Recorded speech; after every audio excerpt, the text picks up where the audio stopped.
Hello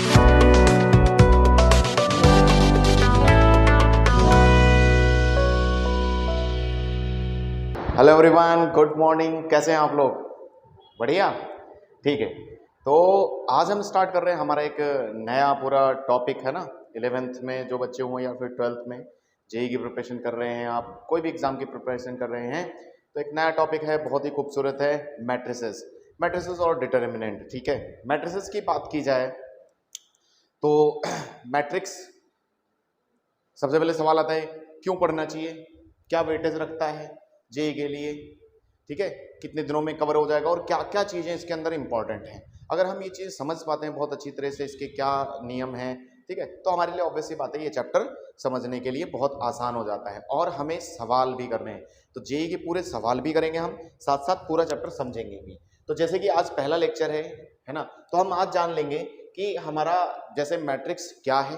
ठीक है, पहला सवाल हम आज देखेंगे कि हमारा मैट्रिक्स होता क्या है, और दूसरा सवाल कि मैट्रिक्स के पहले टाइप क्या है, इंपॉर्टेंट टाइप्स। तो बिल्कुल ऐसा नहीं है कि बहुत बेसिक है, आपको छोटे छोटे बहुत सारे अच्छे अच्छे कॉन्सेप्ट्स और नोट पॉइंट्स मिलने वाले हैं आज, तो बने रहिए लेक्चर में। तो शुरू करते हैं मैट्रिक्स। ठीक है, आइए, तो मैट्रिक्स की बात की जाए कि मैट्रिक्स क्या है। ठीक है, तो सबसे पहले अगर हम समझें कि मैट्रिक्स है क्या, तो प्रैक्टिकल तरीके से भी समझ सकते हैं। ठीक है, मैट्रिक्स एक numbers, set of numbers, set of functions का एक अरेंजमेंट होता है, रो और कॉलम फॉर्मेट में लिखा हुआ। जैसे कि मैं मान लो एग्जांपल के तौर पर आपको ऐसे बताता हूँ, जैसे आपके मार्क्स रहते हैं ना, मैं मान लो फिजिक्स इधर शो कर दूं, केमिस्ट्री इधर शो कर दूं, और सुरेश इधर और महेश इधर, ठीक है, और उसके मार्क्स कुछ इस तरह से दिख देते हैं आउट ऑफ 50, है ना। इनके कुछ मार्क्स का डिस्ट्रीब्यूशन इस प्रकार से रहा है, ठीक है, 50 आउट ऑफ 50, तो इस तरह से। तो ये एक मैट्रिक्स फॉर्मेट, यानी कि कैसा है, समझ में आ रहा है कि अरेंजमेंट है सिर्फ चीजों का, मतलब देखने के लिए बनाया गया है, बाकी कुछ नहीं। ठीक है, हाँ, इसलिए पढ़ रहे हैं क्योंकि ये खास अरेंजमेंट है। ठीक है, तो इसका मतलब हम लिख सकते हैं matrix is an arrangement, matrix is an arrangement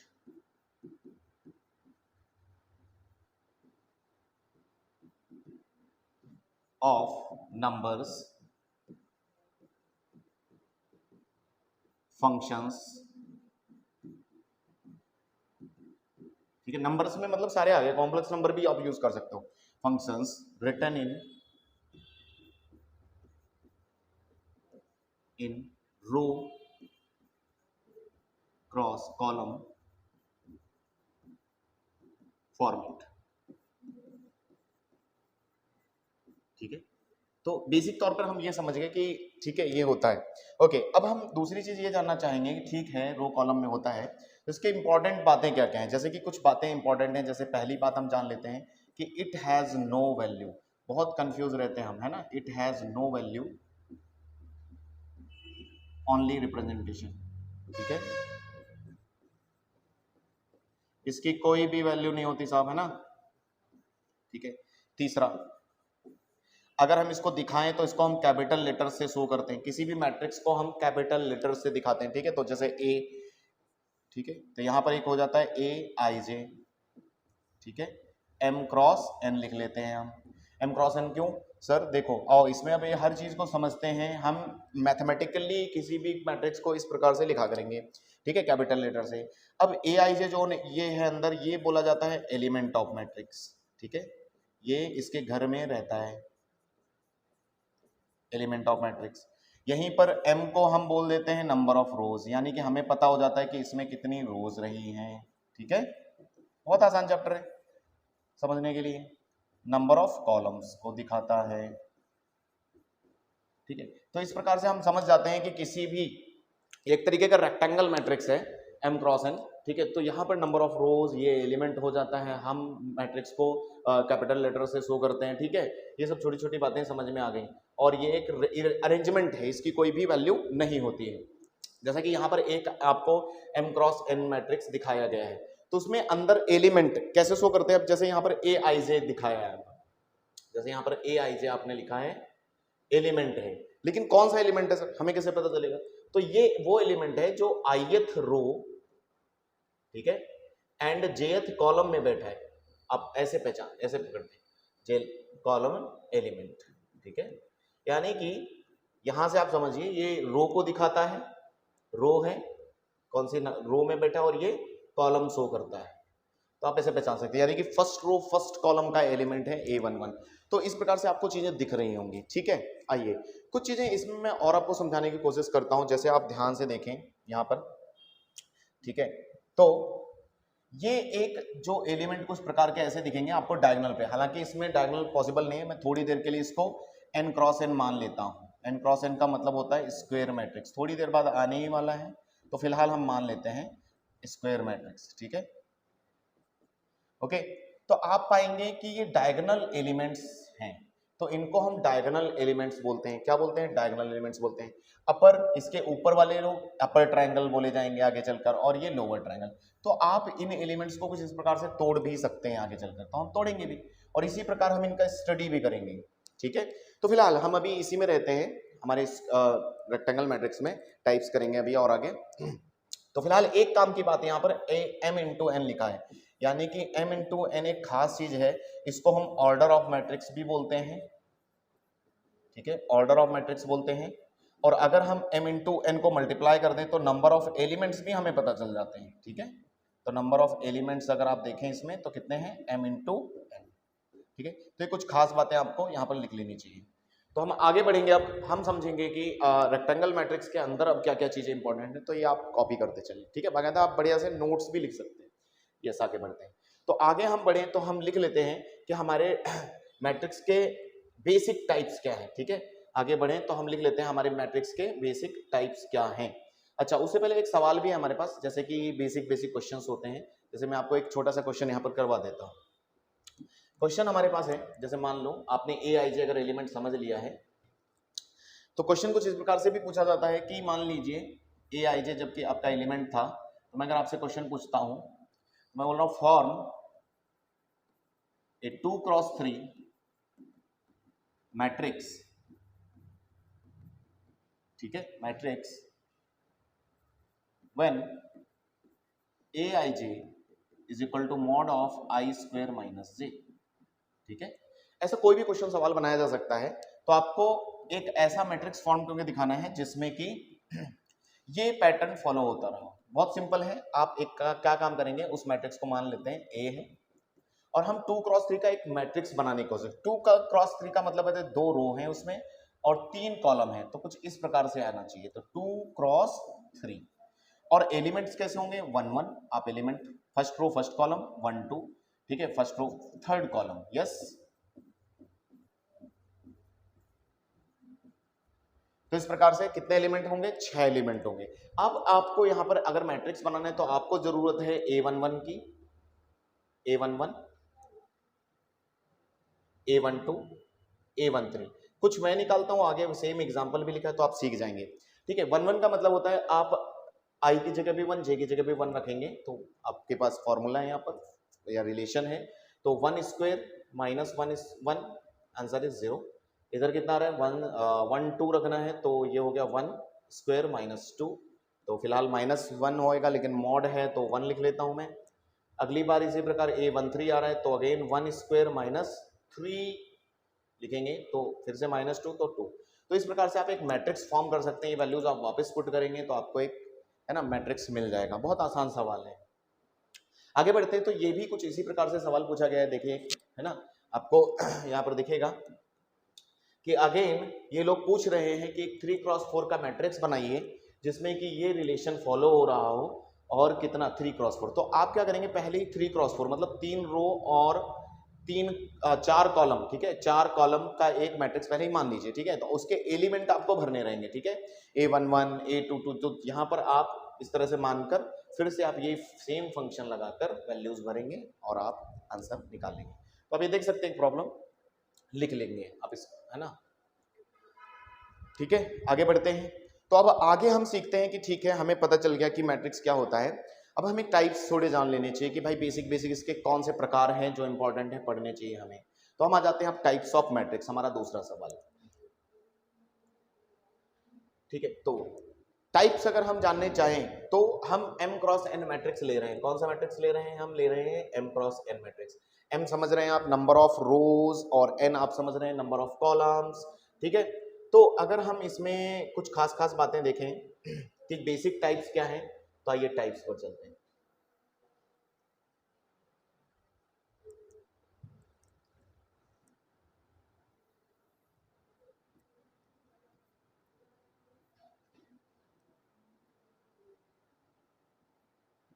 ठीक है, आइए। तो अब m क्रॉस n में ही हम पहले टाइप्स पर चलेंगे। तो मैं एक काम करता हूं, मैं सोचता हूं अपने दिमाग में कि मान लो मेरे पास एक ही रो है, तो उसका कोई नाम है क्या। मान लीजिए मेरे पास एक नंबर ऑफ कॉलम्स ही एक हैं, या फिर मान लीजिए हो सकता है बेसिक इनके नेचर के आधार पर हम m और n को देखते हुए ऐसे हम इनको कैटेगराइज कर सकते हैं, जब m n से बड़ा हो, जब m छोटा हो n से, या फिर हो सकता है m और n आपस में बराबर हो जाए, m और n आपस में बराबर हो जाए। तो ये आपके बेसिक है ना कैटेगरी हो जाती हैं। इसके आगे हम देखेंगे, ठीक है। तो बेसिक टाइप से शुरू करते हैं। तो अगर हम बात कर लें इधर कि m अगर हमारी 1 है, यानी कि m 1 होने का मतलब होता है रो, है ना, नंबर ऑफ रोज। m किसको शो करता है, नंबर ऑफ रोज, और ये नंबर ऑफ कॉलम्स, ठीक है। थोड़ा छोड़ रहे हैं, ठीक है, ओके। तो आप अगर देखें, अगर रो आपकी 1 हो जाती है, यानी कि आपका जो मैट्रिक्स होगा क्या कुछ इस प्रकार से ही नहीं होगा, सिर्फ एक ही रो होगी। अगर मेरा सिर्फ कॉलम है ना, मतलब m मेरी 1 है, यानी कि रो सिर्फ एक ही है, कॉलम कई सारे हो सकते हैं, उसके बारे में नहीं बोला है। अब अगर मैं देखूं, अगर मेरा कॉलम ही एक है तो कुछ इस प्रकार से आपका मैट्रिक्स बनेगा, ठीक है। हम बेसिक फोटो की बात कर रहे हैं, आप क्योंकि एक रिप्रेजेंटेशन है तो आपको याद रखने की बजाय आप सीधा समझिए कैसा है, ठीक है। बेसिक टाइप्स इतना कुछ ज्यादा खास नहीं है। तो अगर आपकी रोज ज्यादा है, रोज ज्यादा है और कॉलम कम है, तो कुछ इस प्रकार से बन सकता है।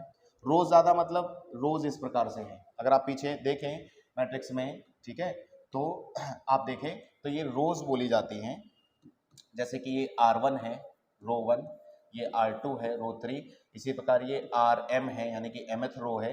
इसी प्रकार अगर कॉलम्स की बात करें तो ये वर्टिकल आपको कॉलम्स दिखेंगे, ठीक है।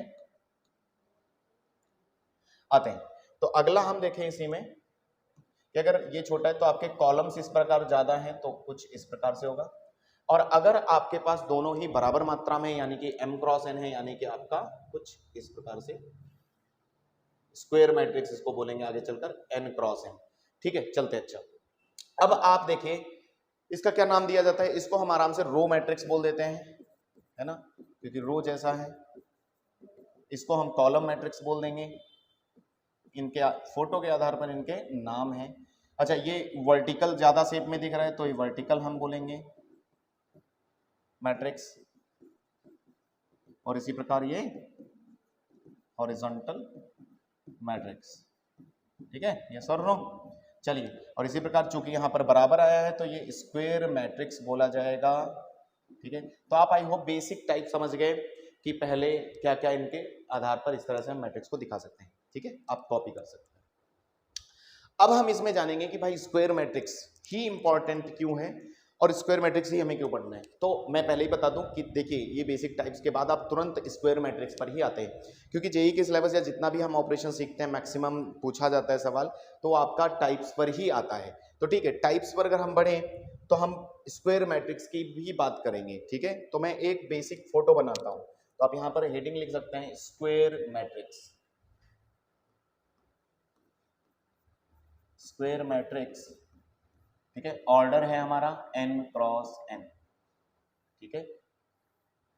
आते, तो स्क्वायर मैट्रिक्स पर अगर हम बात करें तो हम ये समझ गए कि इसमें number of rose number of columns बराबर हैं, तो इसको भी हम कैपिटल A से दिखाएंगे।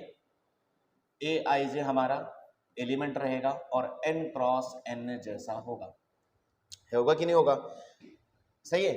तो अगर ऐसा हमारा मैट्रिक्स है तो हम इसको बनाकर थोड़ा हमें देख लेते हैं, ठीक है। एक बार थोड़ा आपको बनाकर जरूर देखना चाहिए क्योंकि बहुत इंटरेस्टिंग है। चलिए बनाते हैं। तो अगर मैं मैट्रिक्स पूरा कंप्लीट करूं, ठीक है, तो यहां पर element 1 1, A12, A13 first row और 1 n, ठीक है। लास्ट एलिमेंट क्या होगा, n। इसी प्रकार दूसरी रो,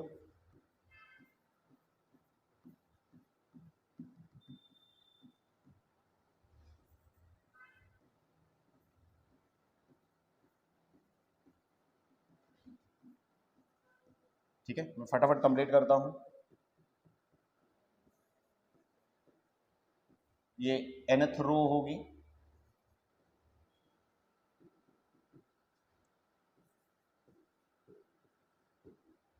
और इस प्रकार से आपका मैट्रिक्स से कंप्लीट हो जाता है। ठीक है, मैट्रिक्स कंप्लीट हुआ तो आपका n क्रॉस n मैट्रिक्स इस प्रकार से दिखाई दे सकता है। ठीक है कि नहीं, है ना।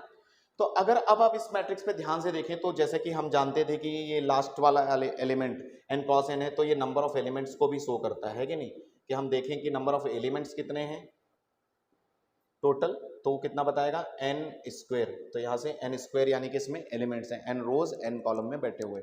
अच्छा, कुछ खास बातें और हैं जो मैं आपको दिखाता हूँ कि जैसे कि आप ये रो देखिए, ये अगर हम लाइन बीच में देखें तो कुछ खास एलिमेंट्स आपको नजर आएंगे, दिख रहे हैं।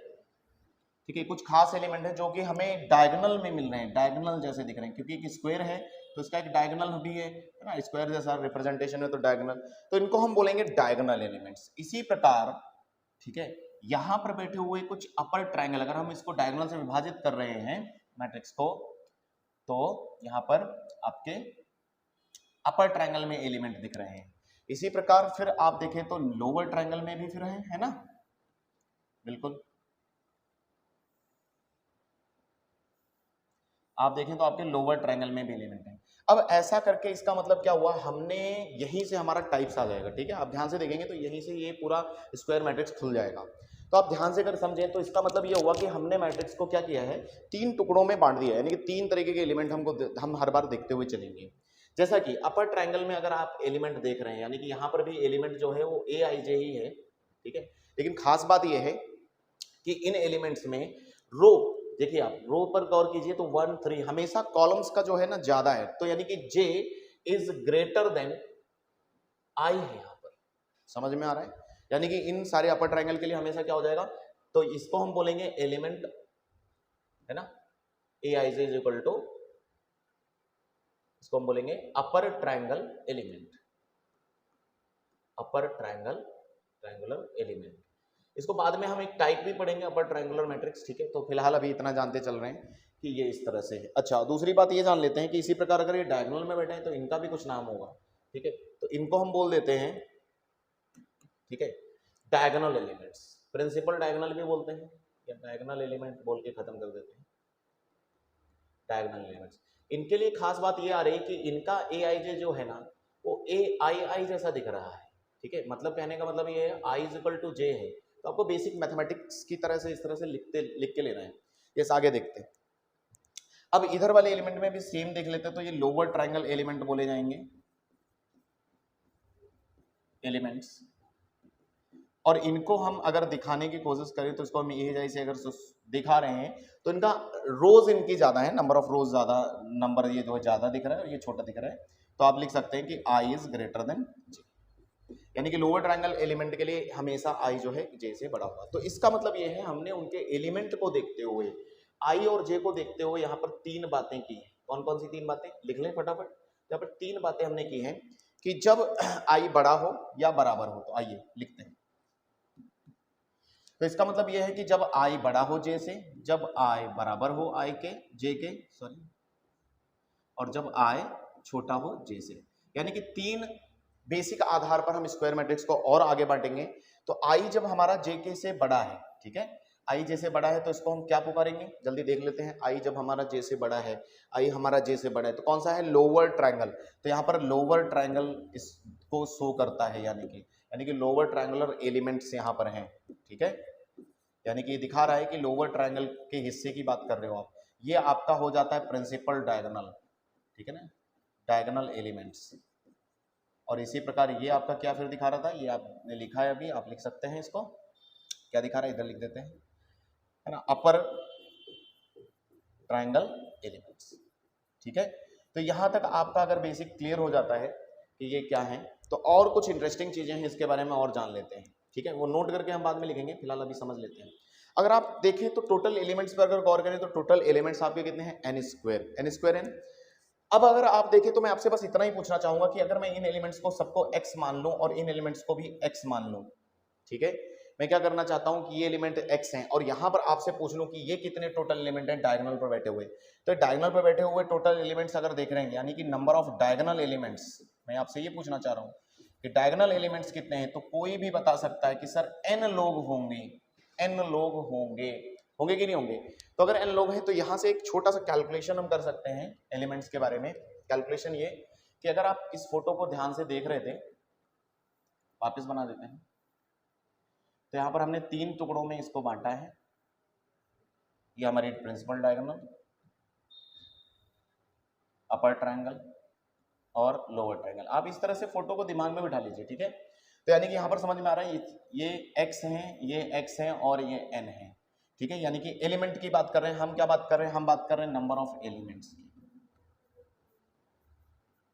संख्या, कितने लोग जरूरत पड़ेगी भरने के लिए, क्योंकि ये आगे चलकर आपको ऐसे क्वेश्चंस परम्यूटेशन, कॉम्बिनेशन, प्रोबेबिलिटी से लिंक करेंगे इस चैप्टर को, ठीक है। तो आपको इसको इन डेप्थ आपको इसकी कैलकुलेशंस को समझना है, ठीक है। तो आपने देखा फिलहाल जो भी हो कितने नंबर ऑफ एलिमेंट्स है तो देखे, और ये अगर देखे तो n क्रॉस n है। यानी कि यहां से हम पहली चीज समझ गए कि टोटल एलिमेंट्स, वैसे तो m अगर क्रॉस n में देखेंगे तो कितने होंगे, तो m इंटू n होंगे, लेकिन अगर स्क्वायर मैट्रिक्स है ना, इन स्क्वायर मैट्रिक्स, अगर n क्रॉस n मैट्रिक्स है जिसकी हम बात कर रहे हैं दैट इज n स्क्वायर हो जाएगा। यानी कि पहली चीज टोटल एलिमेंट्स हमारे कितने हैं वो भरे जाएंगे मैट्रिक्स में, n स्क्वायर भरे जाएंगे, समझते रहिएगा, ठीक है। अब आगे चलते हैं दूसरी बात, और दूसरी बात हम ये समझ लेते हैं कि अगर हमारा स्क्वायर मैट्रिक्स है, ठीक है, तो अपर ट्रायंगुलर और लोअर ट्रायंगुलर क्या आपको बराबर दिख रहे हैं, यस बराबर दिख रहे हैं। मैंने x और x लिखा है, तो यहां पर दिख रहा है कि है ना लोअर ट्रायंगल एलिमेंट्स, बराबर लिखने का मतलब नंबर की बात कर रहा हूं मैं, number of is equal to number of upper triangle element, ठीक है। यहां पर मैंने इनको x से दिखा दिया है। चलिए आगे चलते हैं। अब अगर ये बातें सही हैं तो एक काम करते हैं, फिर टोटल एलिमेंट्स यानी कि हो जाएगा x plus n is equal to n square, सही कि नहीं। तो यहां से हो रहा है 2x is equal to n square minus n। थोड़ी देर बाद देखा तो हमने पाया n कॉमन और ये लो साहब, ठीक है। एक फॉर्मूला बन गया हमारा छोटा सा, फॉर्मूला ये बन गया कि हमें पता चल गया कि लोअर ट्रायंगल में अपर ट्रायंगल में कितने एलिमेंट रहेंगे, ठीक है। यानी कि नंबर ऑफ एलिमेंट्स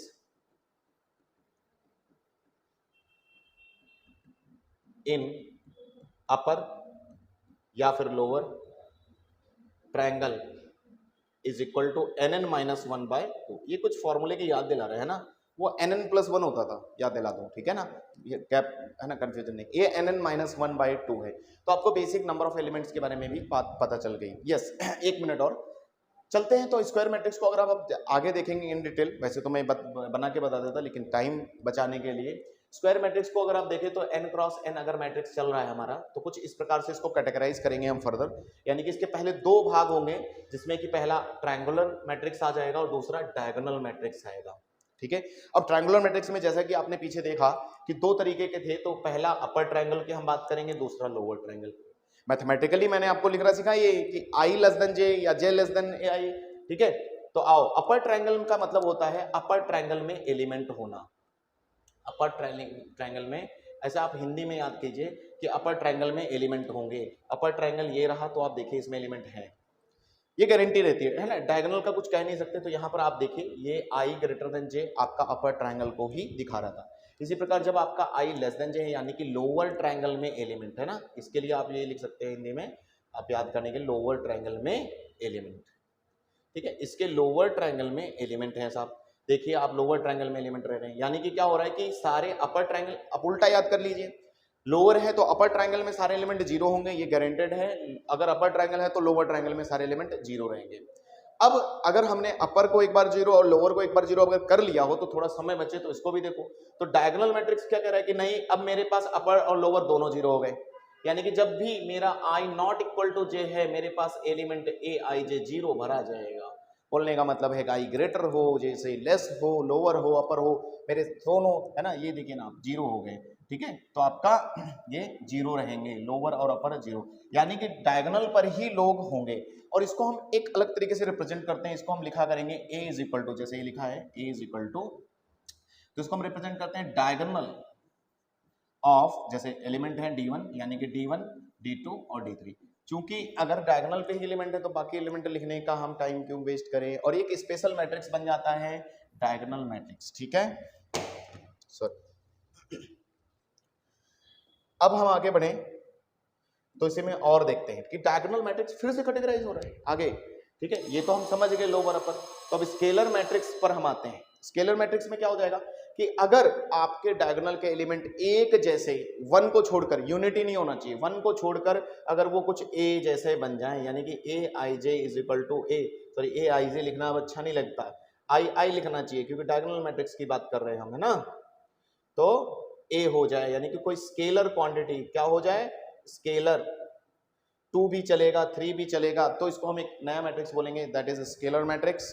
इसी प्रकार नेक्स्ट, अगर हमारा A I I is equal to A is equal to 1 हो जाए तो हम इसे यूनिट मैट्रिक्स बोलेंगे या फिर आइडेंटिटी मैट्रिक्स बोलेंगे।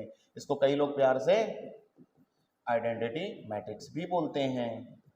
तो ये बेसिक आपका टाइप्स आपको यहाँ तक अगर क्लियर हो गए हैं तो इस लेक्चर में हम कवर यही 2 चीजें करने वाले थे कि भाई मैट्रिक्स होता क्या है और उसके कुछ इंपॉर्टेंट टाइप्स जो कि जानने हैं वो क्या होते हैं। हालांकि और भी बहुत सारी बातें हैं इसमें करने वाली, तो कुछ नोट लिखकर हम खत्म करेंगे हमारे लेक्चर को, यहीं तक करेंगे। नेक्स्ट हम अगले लेक्चर में देखेंगे। तो अगर आपने देखा है कि ट्रायंगुलर मैट्रिक्स क्या कह रहे हैं कि triangular matrix A I J called strictly triangular. Strictly triangular कब बोला जाएगा, जब A I J is equal to 0, I is equal to J, यानी कि डायगोनल वाले लोग सब 0 हो जाएं तो ये स्ट्रिक्टली ट्रायंगुलर होगा। क्या बोल रहे हैं, एक बार देखो ध्यान से, यानी कि ये लोग सब 0 हो जाएं अगर ना तो सब ये पूरा स्ट्रिक्टली हो जाएगा। इसी प्रकार आगे देखते हैं, the multiplication of 2 triangular matrix is also A triangular matrix. ये कुछ खास इंपॉर्टेंट पॉइंट्स जो आपके कई स्टेटमेंट टाइप क्वेश्चंस या बाकी जगह काम आएंगे तो आपको ध्यान रखने हैं। अगर आप कह रहे हैं कि every row matrix is also, every row matrix देखा था हमने, yes, is also a horizontal matrix but not the converse, ठीक है। Similarly every column matrix is also a vertical matrix but not the converse. यानी कि क्यों ऐसा बोल रहे हैं, क्योंकि आप आगे चलकर पढ़ोगे कि ट्रांसपोज जैसी भी चीज होती है ना, आप वर्टिकल हॉरिजॉन्टल बना सकते हो, हॉरिजॉन्टल को वर्टिकल बना सकते हो, रो को कॉलम बना सकते हो, कॉलम। तो ये कह रहे हैं ये एक रिप्रेजेंटेशन है इसका, है ना, ज्यादा यूज। अच्छा आगे चलते हैं, एक कुछ नोट पॉइंट अगर हम लिख रहे हैं तो हम एक काम करते हैं, हमने अभी भी कुछ नोट बातें लिखी जैसे कि नंबर ऑफ एलिमेंट्स पर, तो वो भी आप यहाँ पर लिख लीजिएगा। नंबर ऑफ एलिमेंट्स टोटल अगर देखा जाए तो n स्क्वायर, स्क्वायर में हम बात कर रहे हैं स्क्वायर मैट्रिक्स, स्क्वायर का याद रखिएगा, ठीक है। आपके अपर या लोअर में कितने थे नंबर ऑफ एलिमेंट्स, अपर या फिर लोअर में कितने थे, nn-1/2, बिल्कुल आप याद रखना, ठीक है। तो यहां तक अगर आप याद रखते हैं तो ये काम आपका क्लियर हो जाता है, यस। तो मिलते हैं अगले लेक्चर में, यहां तक बस इतना ही। आप बने रहिए इस सीरीज में, तो हम सारे मैट्रिसेस के थ्योरी पार्ट, कंसेप्ट भी अच्छे से कवर करेंगे और आने वाले टाइम में पूरे सवाल भी करेंगे हम जेईई के, ठीक है। तो जल्दी ही दूसरा लेक्चर भी आएगा, ठीक है। Thank you so much.